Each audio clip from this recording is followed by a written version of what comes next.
So he called himself Jesus must be sent by God.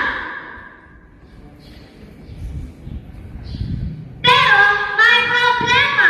The other religious leaders did not like Jesus and planned to hurt Jesus. Nicodemus was afraid to tell everyone that he believed in him, because if he might tell everyone, he might also get hurt. One night, when it was dark and quiet, Nicodemus quietly went to see Jesus. Jesus, I know you are sent by God. Please teach me. Jesus smiled and said, Nicodemus, if you want to be part of God's family, you must be born again. Born again? But I'm already a grown-up. Do I have to become a baby again?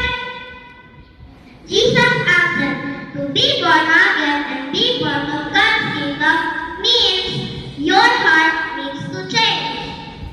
That night, Nicodemus believed that Jesus was the promised Savior. Later, some wicked leaders planned to kill Jesus, and it happened. Jesus was nailed at the cross and died. Nicodemus felt very, very sad. After Jesus died,